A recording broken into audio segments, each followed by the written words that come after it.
Good evening. My name is Margery Gans, and I'm a member of the board of the Writers' Room of Boston. I am delighted that you could join us this evening for the April interview in our virtual series, Writers' Room After Dark, which began in 2022. For anybody new to us, the Writers' Room of Boston is a co-working space in downtown Boston. We welcome any and all writers, whether you're established or just getting started, who want or need a quiet place to write.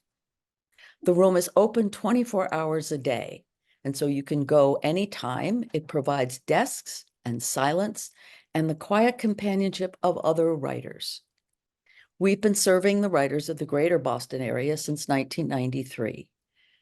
But during and since the pandemic, we've needed to offer things that were outside the room and not physical. So we've been having online resources, including a reading series that invites two authors to read their works once a month, an online writing group with prompts and discussions, and this interview series. This we inaugurated in 2022, and we decided to interview people who are knowledgeable not just about writing, but also about, for instance, getting your work to a publisher, agents, guidance for online publishing, as well as writers from all different genres, different areas. So far, we've interviewed authors, experts in audiobook for writers who want to get their work out in that format. And we'll continue to seek a wide range of people whose expertise we can tap. If you're curious about the room, if you'd like to know more about joining, and you'd like to know more about its programs or the room itself, you can check out our Facebook and Instagram posts at Writers of Boston. Our website has photos, announcements, and that's where you can find the recordings of past readings from the room and past interviews. We would love to have new members. We have different levels of membership, including a virtual membership for those who can't easily make it to the room, and of course, membership in the room itself. If you're interested, please check out our website, writersroomofboston.org. This series is made possible by grants from Mass Cultural Council and Boston Cultural Council, and we also rely on friends. So if you enjoy this program, please consider making a contribution using the donate button on the website. Also, we will be recording this reading, and a replay will be available on the website in about a week. Tonight, we have Bonnie Newman Davis. Bonnie Newman Davis is a managing editor of the Richmond Free Press, a 30-year Black-owned newspaper in Richmond, Virginia. Davis is also executive director of the BND Institute of Media and Culture, a Richmond, Virginia nonprofit organization that provides activities and programming focused on African American media and culture, including a summer media camp for middle and high school students. She is a graduate of North Carolina A&T State University with a BA in English and the University of Michigan, Ann Arbor with an MA in journalism. Davis' extensive experience in print and digital journalism as a reporter, copy editor, and editor spans several decades. In 2011, Davis was named the National Association of Black Journalists Educator of the Year, and she has received several awards and recognition for her work and service, including an Ethel Payne Fellowship to report in Ghana, West Africa. In November 2022, Davis' book, Truth Tellers, The Power and Presence of Black Women Journalists Since 1960 was published. So Bonnie and I will be talking, and Bonnie, if you come back, there we are. So we have writers in the audience, we're the writers' room. So also just please remember, if you're in the audience and you have a question, I will keep my eye on the chat section. And if you have questions, I will bring those to the fore. So first of all, can you tell us about how you became a journalist? Certainly. And thank you again so much, Margery and Mark and the Writers' Room of Boston for having me this evening. I'm so excited to be part of this illustrious group And hopefully, you'll get to know a little bit more about me as the evening progresses. And I certainly will continue to learn about your organization. How did I decide to become a journalist? Yes. Um, by happenstance. Didn't grow up intending to be a journalist, although I started telling stories probably around age 3 when I could talk and Hmm. telling stories about my extensive family members. My mother's the oldest girl of 10 children and 5 boys, 5 girls in rural North Carolina. And so when we would visit my grandparents in Roxborough, which is about 50 miles from Greensboro. I grew up in Greensboro, and we would come home and I'd be in bed at night and just retelling all the wonderful stories that I'd seen and heard. And so that was somewhat the beginning. It was oral storytelling, but as time went on, I always enjoyed reading, going to the library. My mother made sure that we did that, and in school had pretty good grades. And so I guess maybe an idea of being a journalist came when I was in 8th grade, and my teacher posted an essay that I'd written about Ray Charles on the bulletin board.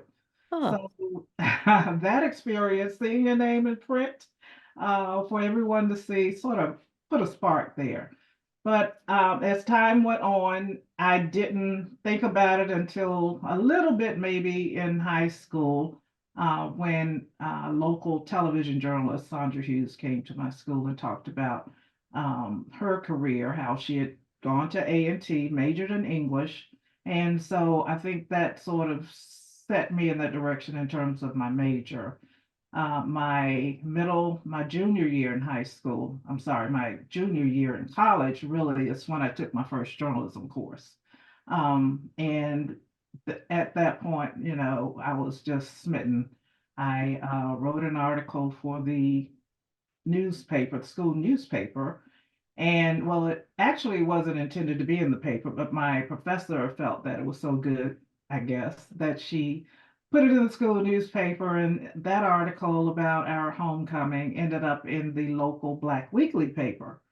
And as a result of that, I kept writing for the newspaper, and things just sort of took off after that. I started getting internships. I worked at summer before my senior year in Wilmington, North Carolina, which was great because it was close to the beach.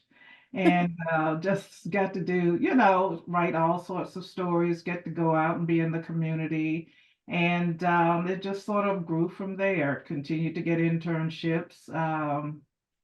Let's see, I had Dow Jones fellowship that summer after I graduated, and had an internship in Louisville, Kentucky. So that was my second one.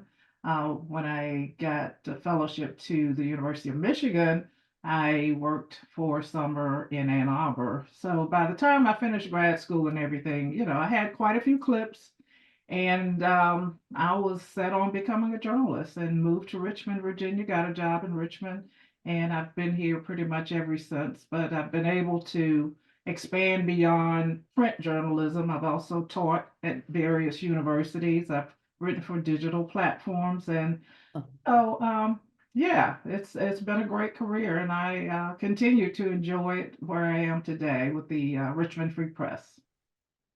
thank you. Hmm. So I'm gonna hold up your book. The Yay! book. This is a wonderful book. Yes, okay. And a lot of my questions, I mean, there's so much to cover, and I sort of want to cover journalism, but the book is wonderful, and I don't know a Thank lot you. about journalism, and so that it really helped me. It's particularly focused on African American women journalists. At the same time, it gave me sort of a view into journalism, and so you call this book A Labor of Love, and I'm wondering sort of which you talk about telling stories as a kid, which of course strikes me as what fiction writers do, what a lot of nonfiction writers do, that we're all sort of drawn to stories somehow. Yes. Um, For this book, you interviewed African-American women journalists. Mhm. Were there particular stories that you were either looking for or that drew you? Kind of what pulled you to write these wonderful profiles when, I mean, you could have written any book, but what Mhm. drew you to tell the stories of these women? Right. I would say the main thing is my own innate curiosity about these women, because I knew several of them and had known them for several years, um, from various organizations and maybe having worked with them in different newsrooms. And while I was close, fairly close to some of them, for example, Cassandra Spratling, who worked for the Mm. Detroit Free Press, pretty much all her career. We were roommates at Michigan. And so, Uh, but I remember Cassandra, just being very intentional about working for the Free Press, her hometown newspaper. And even though she had opportunities in other places, she was like, I want to be in Detroit, I want to work for my hometown. And that just sort of, I was impressed by that passion. And so I definitely wanted to tell her story and why is it that she wanted to work, at her hometown paper, because for myself, once I left, I didn't really look back. mhm. Greensboro was much smaller than Detroit, although it's grown. So I knew that she had to be in the book. Someone else was Dorothy Gilliam, who I met when I was in grad school. I met her during an NABJ convention, National Association of Black Journalists convention in Washington, D.C. I attended that convention, drove from Michigan, and she reviewed my clippings and encouraged me. She said, you have some good stuff here and just keep going, keep pushing. And I always remembered that. And with her being the first Black woman to work at the Washington Post, I mean, Mm. I would see Dorothy over the years, and as I became more knowledgeable about women in journalism and Black women in journalism, I knew that she would definitely have to be a part of the book. And she's written her own book, of course, but I was very happy when she agreed to be interviewed for this book. And so, women like that in general, some who were well known in the industry, and some of the ones that I wanted to be featured in the book. Unfortunately, I wasn't able to. One woman, Lorraine Branham, who was an executive editor for newspapers in Florida and Texas, I believe. She actually passed before I had a chance to interview her. Others weren't available. I wanted to interview Isabel Wilkerson, who you're probably Oh, familiar with. She's like, yeah. Such yeah, a wonderful book. yeah, Cast was just yes, and blew my mind. she's Yeah. always been an idol before she published because she was working with the New York Times, Pulitzer Prize winner. And I remember reading series that she was involved in. So I wanted to interview her, but now looking back and since seeing the movie Cast, I have a better understanding because she was going through a lot at the time, which I didn't Mhm. know about. But I've met her on several occasions and just love her work. So that, and then to not just interviewing women from larger news outlets, I also wanted to interview women like myself who come from smaller markets and often don't receive that attention that, journalists in larger markets receive. So I was able to do that as well. And so, yeah, I got some great stories out of it. I didn't know what to expect. I had no Mm. idea. And to be honest, I, went into the book thinking that they would be mostly just kind of feature stories, not too detailed, and, just highlights and things like that. But as I got into it, and because of my wonderful editor, who I worked with, they were like, well, in the book was a different title. It was called The Mhm. Evolution of African American Women Journalists from 19 this to that. It was long. It was a long academic sounding title. And So she said, well, if you're going to focus on, that era in our history, you gotta give your readers more, which was great because, I like a challenge and I love to learn, and that it all sort of came together really and truly. So when she said you need to give your readers more, where did that lead you? It led me down several paths, but mainly to the Kerner Commission report that Mhm. came out in 1968. It was issued under President Johnson Right. the summer before, in after all of the riots occurred in 1967 throughout various parts of the country. And so he commissioned the report saying that we live in a nation of two societies, one black and one white. And um, as a result of the current commission studying the issue, um, the results were that there were not enough black journalists of color, I'm sorry, in various newsrooms in the country. And of course, there were black journalists at black-owned newspapers, and there were a handful here and there, but because there weren't enough black journalists going out into these, working for these various newsrooms and being able to go out and cover the black communities of color, to tell the real stories that were happening in terms of all of the economic disparities, various social ills.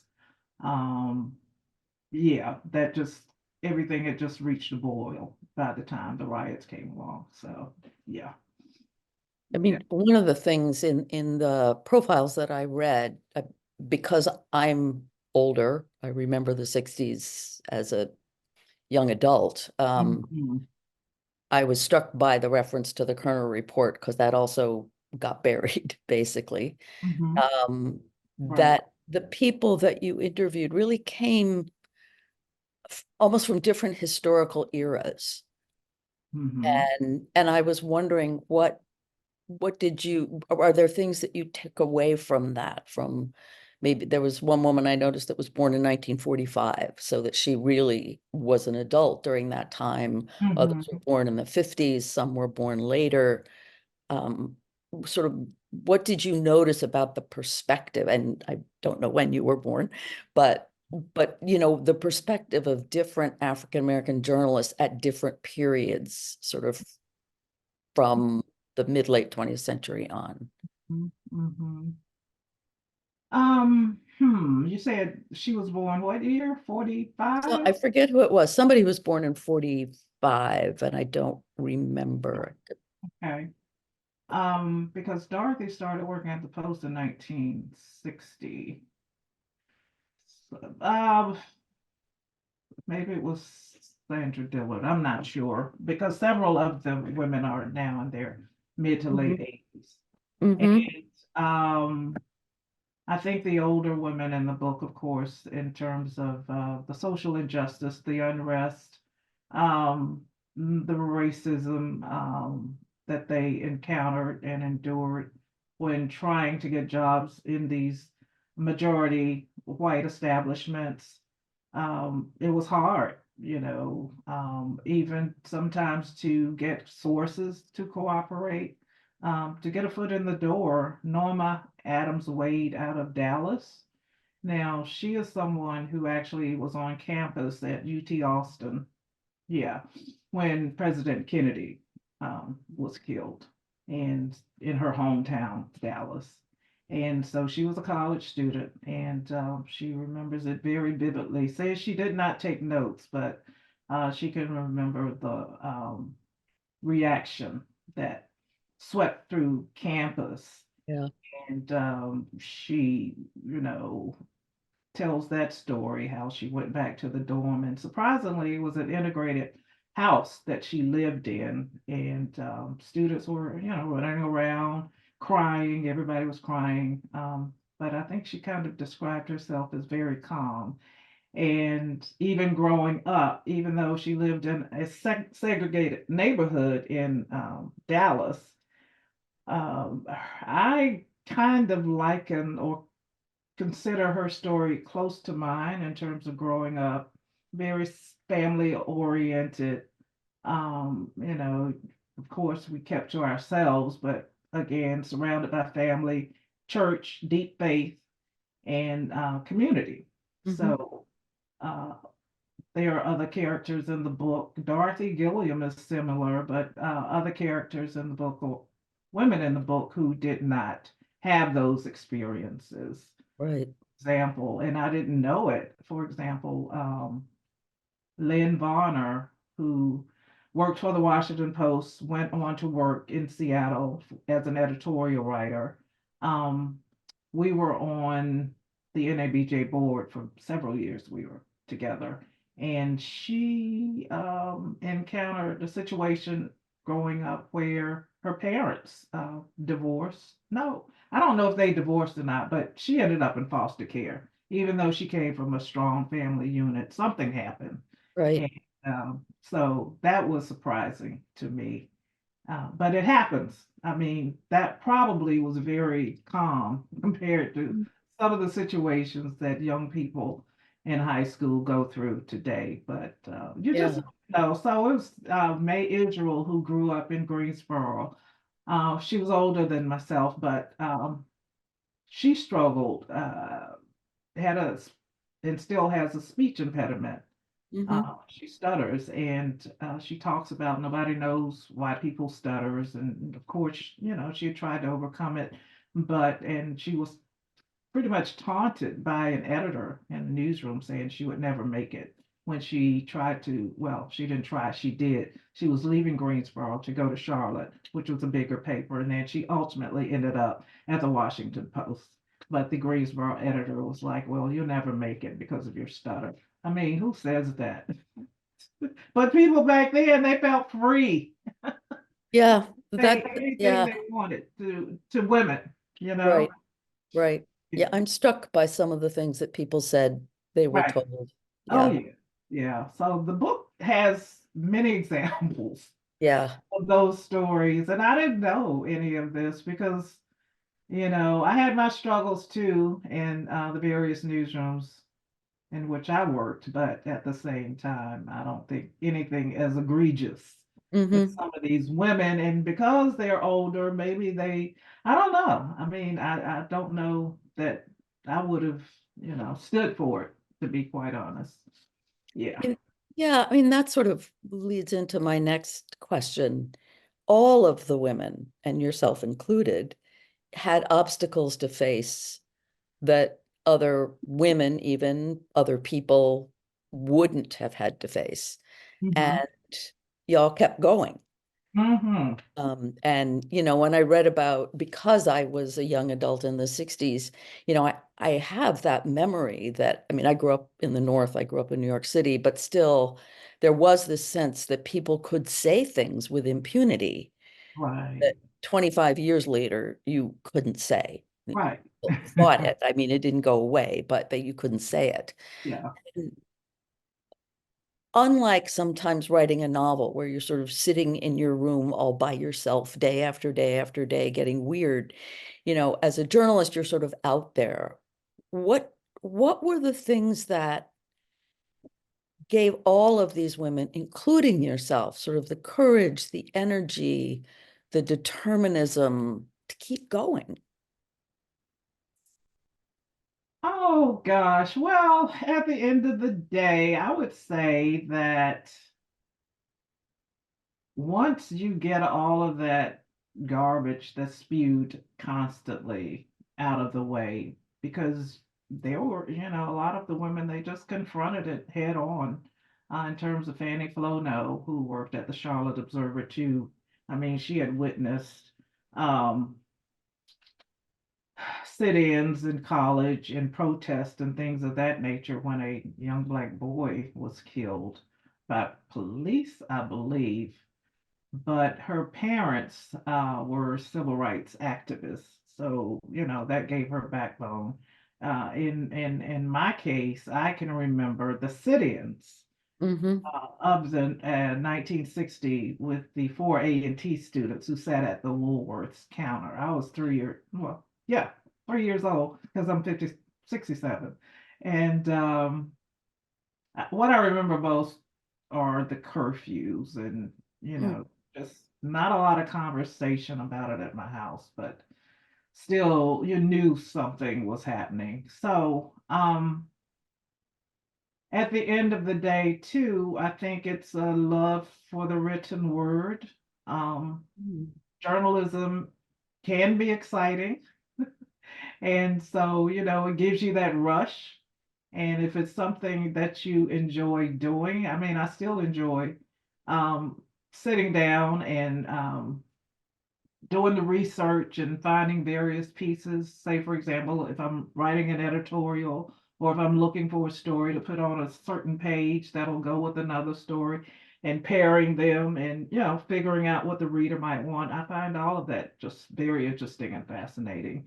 And so I think that in and of itself, when you're passionate about something and you believe in something, you're going to keep going regardless. And it's something that can't be taken away from you because Yeah. I've been in and out of newsrooms throughout my career. I've taught, what else have I done? Like I said, I did digital and just any number of things. Been a consultant, been a freelancer, but it's always there and it's always provided, and it just seems to keep getting better. So hey, you just continue to persevere, and it's needed. Mm-hmm. Yeah. Yeah, at Yeah. the end of the day, an informed public is so important. Mm-hmm. And I did get the feeling that there was that love of writing. Hmm. So speaking I to don't about, love writing though until I'm writing, well, if that makes sense. I think you'd find a lot of agreement with that. So, so in terms of the writing itself, again, I'm a fiction writer. I'm not a journalist at all. Can you describe kind of what your process is? I mean, from say start to finish of a story. Hmm. Um, hmm, of a story. Yeah. Uh, well, I can talk about it from the vantage point, standpoint of the book. And in writing the book, I hired an accountability coach because this is something that I started working on. The idea came in 2006. And I didn't really have a chance to sit down and start writing it and doing the research until 2014, 2015, or something like that. So gathered all of my interviews. I did about 16. And then I came back to Richmond because I actually was teaching in North Carolina and moved back. So, and I didn't have a full-time job. So I started doing all this stuff to make money. And so by the time the pandemic occurred, I didn't have any more excuses because everything was shut down. And so I was like, I want to write that book. And I did. I hired a coach who actually is one of the writers in my book because I also contracted with some women journalists to write some of the chapters. But I, you know, I had these legal pads that had been piled up for years. And so she made me write. She said, just start writing. Mm. And I'd send them to her and she would look them over. She didn't edit or do anything like that. And so um, after she had looked at all of them, she um, suggested an editor who also is a former copy editor, Hartford Papers and up north. And that's when this editor, who actually, what is it, Johns Hopkins, she was one of Johns Hopkins book editors, John Hopkins book. So she took me on under her wing and um, started making suggestions, and we worked out a deal where she would be, proofread my work. She didn't rewrite because when she agreed to work with me, she said, "Well, I've read some of your work online and whatnot, so I know you can write. I know you're a writer. So these are suggestions, and feel free to use them or not." But with her being a book editor for a major academic press, it was like a no-brainer. She knew exactly Mm. what I needed because I didn't. I mean, I look at it from the point of view that I've been writing all these years, which was maybe 40 years back then, 35, 40. And I've written so much that it's really, if I compiled everything, it would be just like a ton of books. Mm. But there's nothing like a good editor because journalists write fast, we write quick, we write in shorthand, we write how we speak sometimes. And so I needed that structure. And she delivered. And so that's basically how it all got on paper. Yeah. And there were several sessions of revising. And so it started out, I think, or I thought I had my last one. Maybe I started in January 2020. And so by spring, um, I can remember telling my daughter, I just submitted the last chapter, thank God, but it wasn't, of course, which was fine because I'd gotten that far.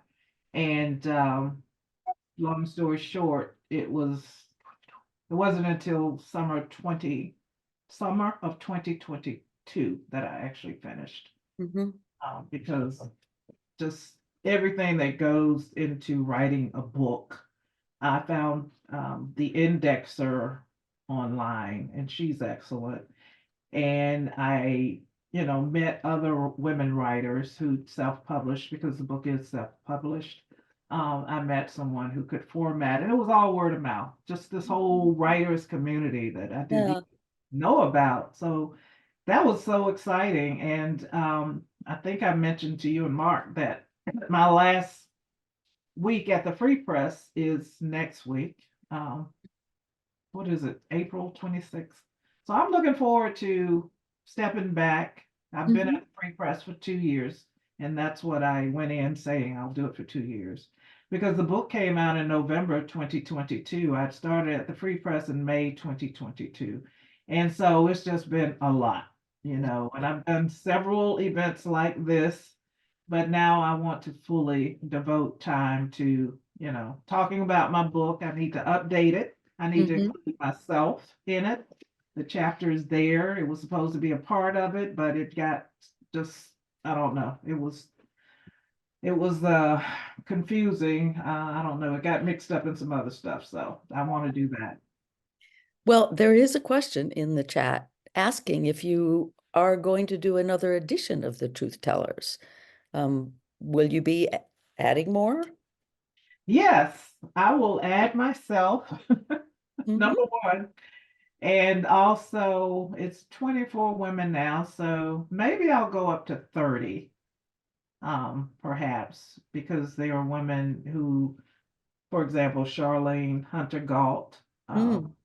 is someone I would love Yeah. to include, and probably more women in broadcast and radio.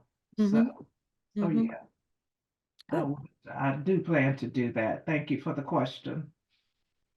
So I keep thinking in some ways, the two things that I keep thinking about are that you're all writing, and whatever that process is. And what you've really done too is, in a funny way, you've been tracking history. Yeah. You've been tracking the history of the civil rights movement. You've been tracking because all of the women you talk to over the different years have attested to different eras in the Mhm. civil rights movement. And also, what I'm imagining is different eras in journalism.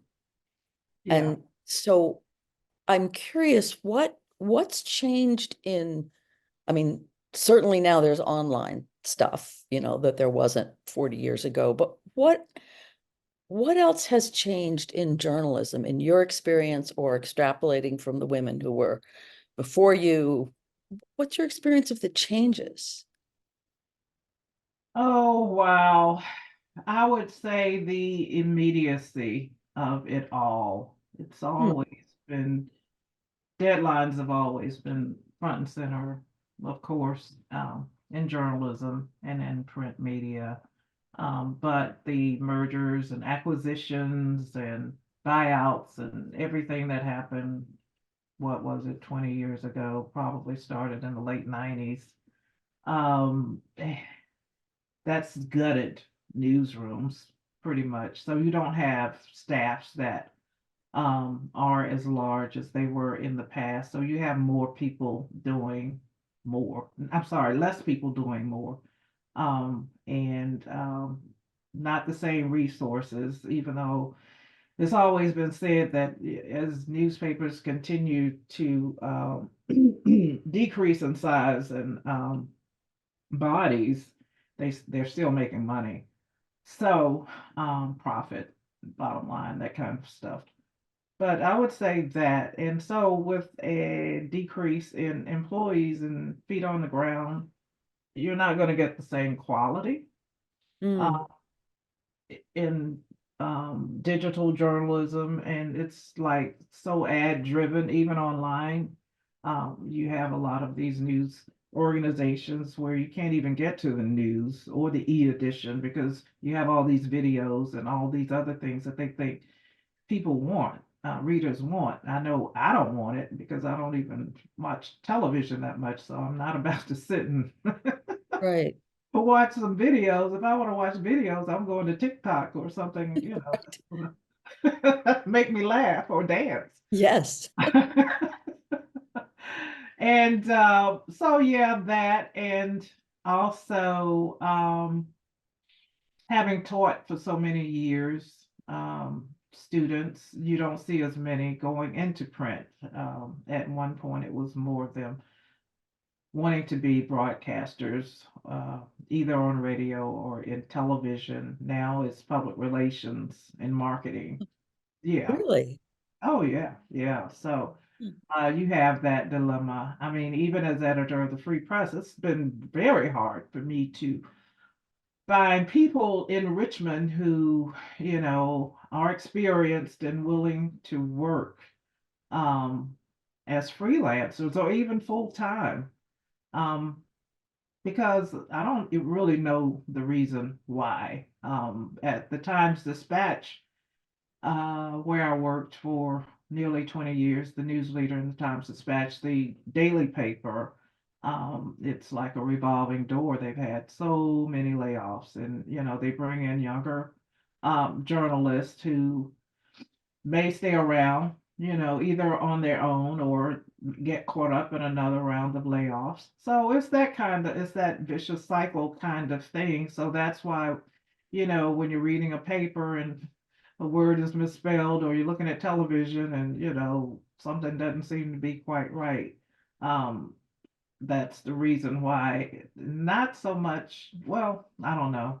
I guess I need to get back to the fact that a lot of these departments, universities, it to me, because I've been there, um, tend to coddle students a Hmm. lot and don't push them the way I was pushed when I was Hmm. coming up. We had to go out and interview, do man on the street interviews and that kind of thing, and come back and write a story and submitted by a certain time. Now, some of the better journalism schools still do that, but a lot of them don't. So, and also just getting back to the fact that a lot of young people aren't interested in it, which is one of the reasons I started my summer camp to introduce them to Yeah. and print. And some other reasons. I think those are the main reasons, but at the same time, you have a lot of, which was probably unthinkable in my day, but you have a lot of sponsored journalism in terms of philanthropic organizations, such as, well, there's ProPublica, which does a lot of investigative journalism, and some similar organizations. In Virginia, there's one called Virginia Mercury, where their content is free, and they do some really good journalism, both of them. I've judged contests in which there have been entries from some of these organizations, and fortunately, I'm able to use some of their content in the free press as a curator of sorts, going through and figuring out what would fit a general audience or our audience, which actually, even though it's a Black-owned newspaper, we have a pretty diverse audience. So they're there to sort of fill in the gaps, and but then you still have the Washington Post, New York Times, and um, but the Los Angeles Times, they just had another round of layoffs. So it's just, I don't know, it's never going to be the same. And I don't think that it should, because there's so many more opportunities nowadays to access information online Hmm. that we did not have previously. So Right. yeah, but you still have to be careful with all the artificial news, even though there's artificial intelligence. There's also, and I'm not going to say fake news because I'm not going to embrace that term. Yeah, good. We'll leave that there. So, so what I want to understand, so what you're saying is that younger people coming through journalism school don't seem to be as interested in the actual writing? No, not Oh, not in any great number. oh, No. It's probably, I think when I was teaching at VCU, for example, A&T, a prerequisite um, for journalism majors or PR majors or mass comm. A lot of them are either mass media, they change it, like ever so often as far as the actual major might be or degree.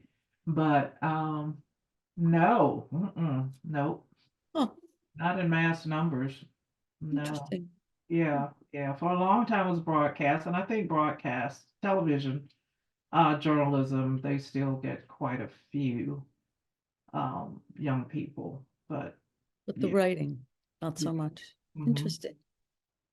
And also sort of thinking about the large historical arc of things. Um, what did you learn and what can you tell us? What the arc has been for African American women journalists. Hmm. In terms of in Just writing. how has it changed? Again, that from the women in the 60s who had to face all kinds of just straightforward rejections, often Mhm. racist rejections. I Yeah. mean, if you were giving advice to a young African American woman today coming into journalism, how has it changed? What's happened in this 60 years or 70 years? Hmm.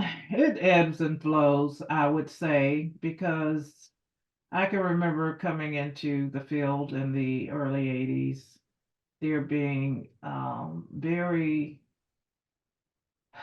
much intention on increasing the numbers. I think it was ASNE, American Society of Newspaper Editors. They would do a survey each year trying to gauge the number of Black journalists in various newsrooms throughout the country, and they had a certain goal to reach within a certain year, maybe by um, 2000. But I think that I know that goal was never met, and it may have been the number of minorities equal to the overall minority or Black population in the country. So again, those numbers were never met. And if I'm not mistaken, I could be incorrect, but that project ultimately was abandoned. Hmm. Uh, but there were gains for sure. Numbers, I would say, even surged at one point. If you look at NABJ, for example, our convention, we've netted as many as 5,000 journalists at one point, and it dipped quite a bit some years ago. But I think those numbers are back up. But of course, we're not all the members of the organization. we're not all Black journalists.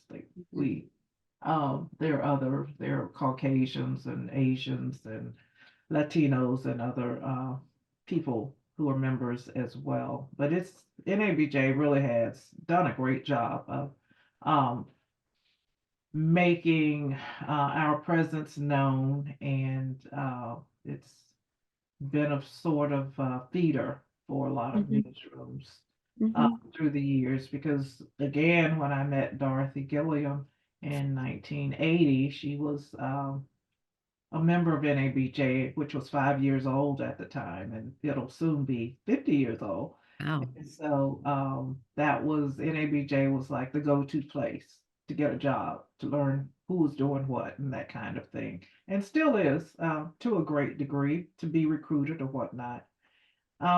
But and there was a surge, I would say a slight surge after George Floyd in 2020 in terms of higher ranking people being promoted, blacks being promoted to higher ranking positions as managing editors, executive editors, um, in television newsrooms, Mhm. or at least three black women or black woman at each major network: CBS, ABC, and NBC. MSNBC, the president of MSNBC is actually from Richmond, Hampton University graduate.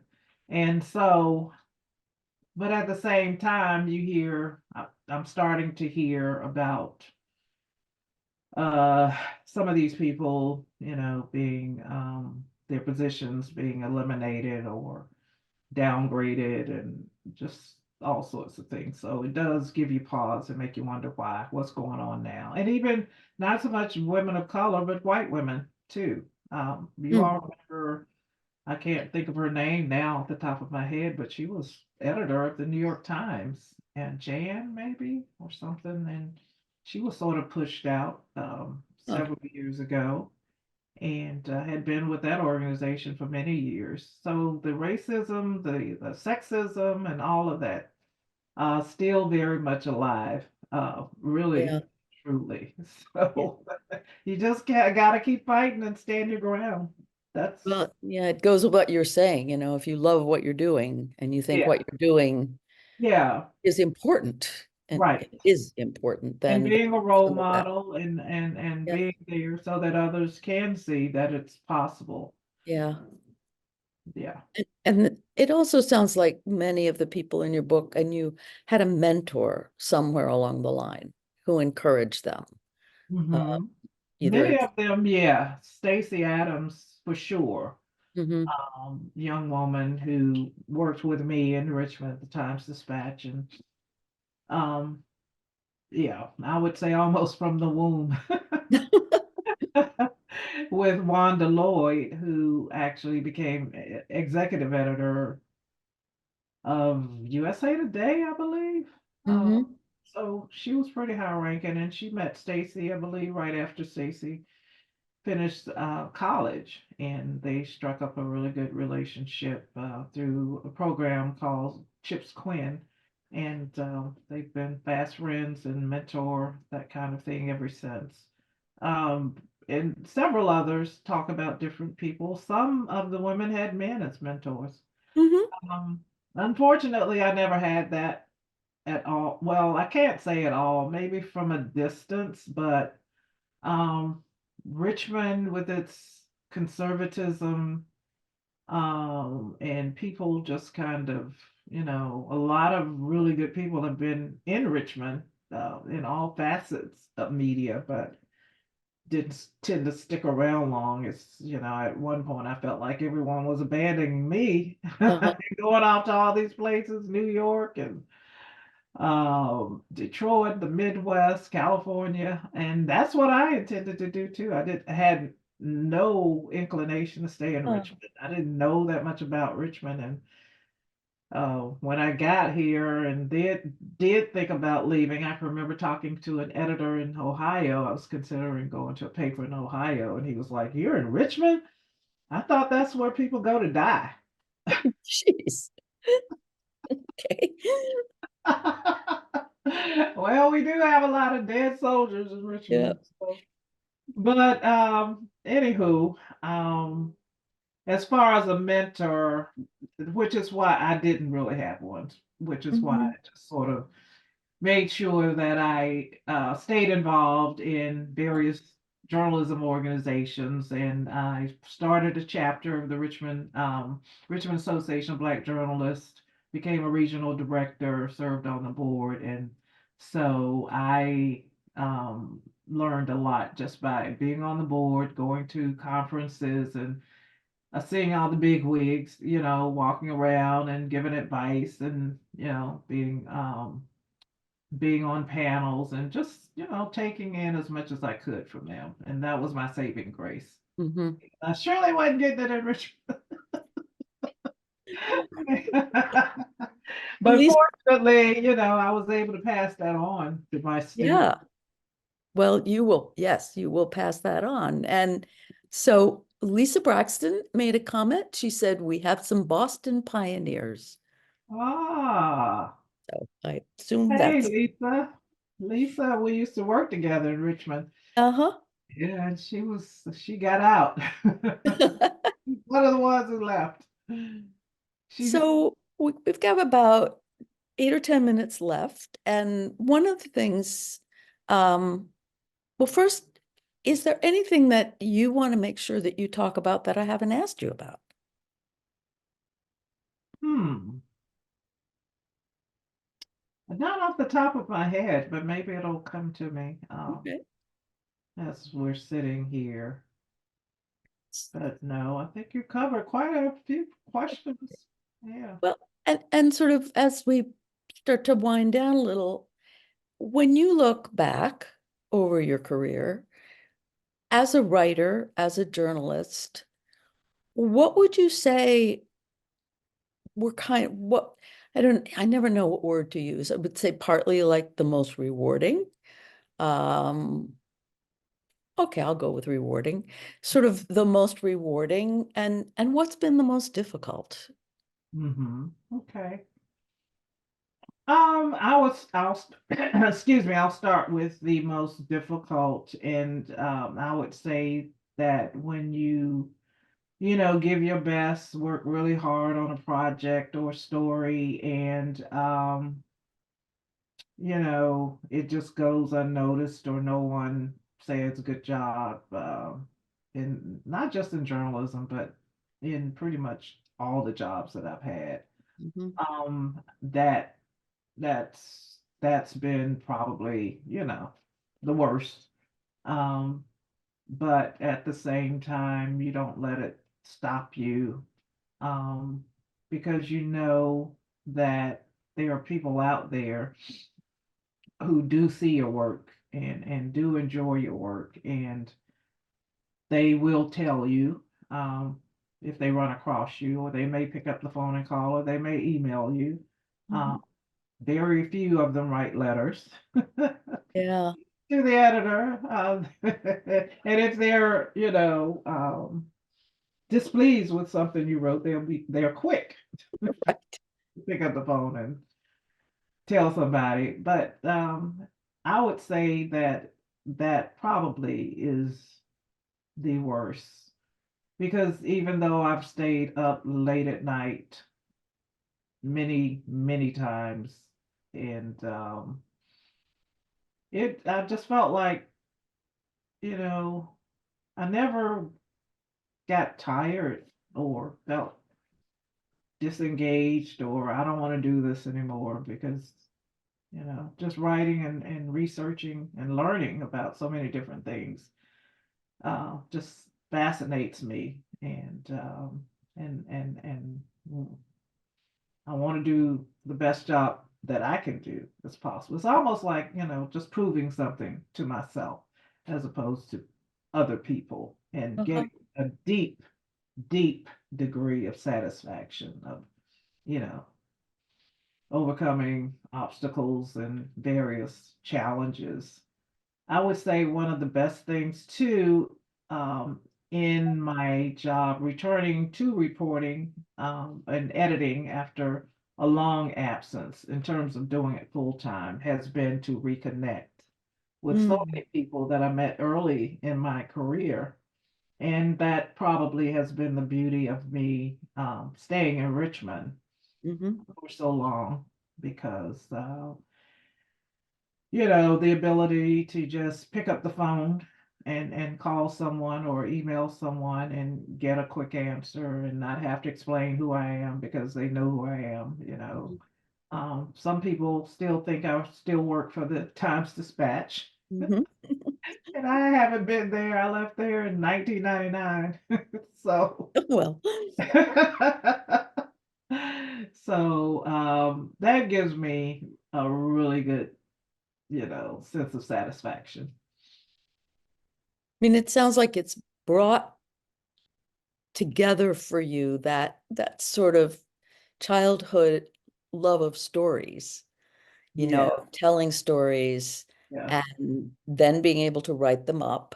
yeah, But you just said something in there that is so obvious, but that I hadn't thought of is that you're always learning new things, like all the time. yeah, I mean, as a fiction writer, maybe you write flash fiction, so you go really fast, but it's not the same as sort of being out in the world and hmm. hearing new stories. That's your job, is to hear Oh, new yeah, stories. That's yeah. got to be wonderful. What better job could there be? Yeah. Just being in tune and in touch with all sorts of things, you know. Hmm. It's great. It's And great. were there, in terms of sort of rewarding, were there particular types of stories that you gravitated toward or that you enjoyed the most? Oh my goodness. Well, because I've done pretty much everything except sports, and now I edit sports. Mm, Um, but for me, it's always been, and I think this sort of stems from my growing up and reading a lot of magazines, the celebrity magazines.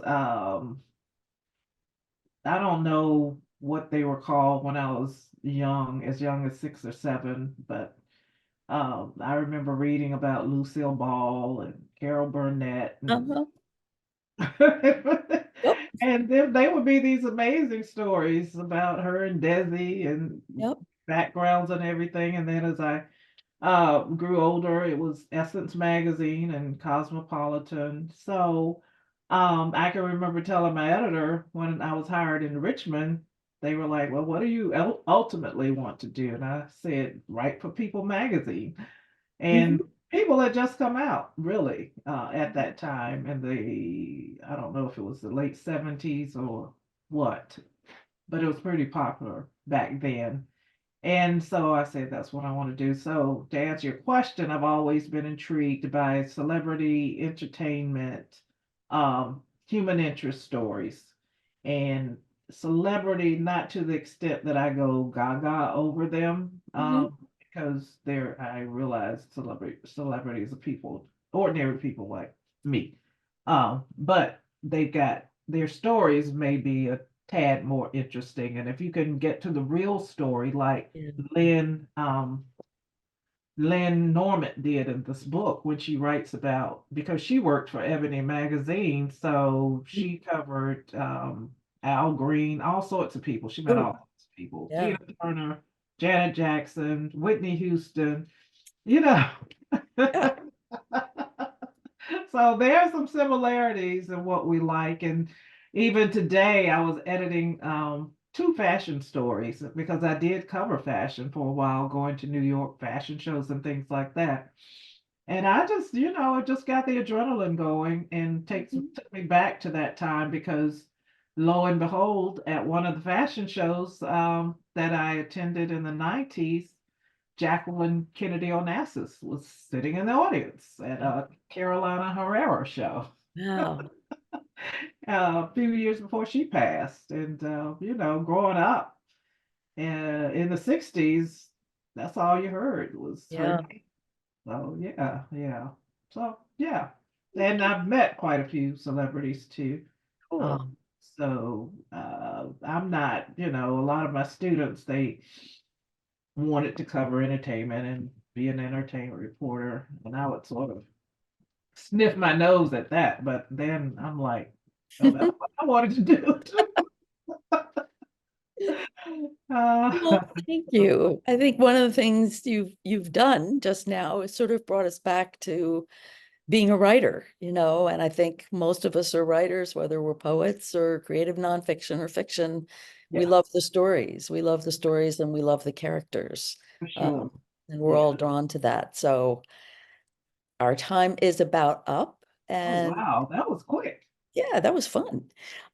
So I'm going to go ahead and just give the farewell and thank you. Thank you so much Thank for you. talking with us. This was wonderful. Yes, well, thank you. Thanks so much for having me. And hopefully I'll be back when I write another book. And hopefully Well, it'll as I be said, fiction. that there's a request for a second volume. So, and my request would be that you do a historical version as well. Sort Ah, of go back into the 19th and the first part of the yeah. 20th century. That would be my request. Okay. Thank you. I like Right. that. All right. And thank you, Lisa. I believe it was Lisa who Yes, it was. recommended me. So, Yes, it was. So thank you to Bonnie. Thank you to everybody who's joined us, everybody who will watch us on YouTube. Thank you to Mark Eichen, who's the Writers Room Board Chairman and has been our wonderful technology maven for this evening. And as I said, this program has been recorded and it will be on YouTube on the website. We will do another interview next in probably in early June with the participants to be announced. You can check that on Instagram, Facebook, the website as soon as we have it organized. In the meantime, there will be another readings from the room scheduled for the end of April. And the announcement for all these things will be on the website, Instagram, and Facebook. And we would love to have you join us. And again, if joining the writers' room intrigues you, whether online or in person, we would love to have you. It really is truly just a magical place to write because where else in the world is it quiet? So good night for now. Thank you all again, readers and listeners, and have a wonderful rest of the evening. Good night. all right. Good night.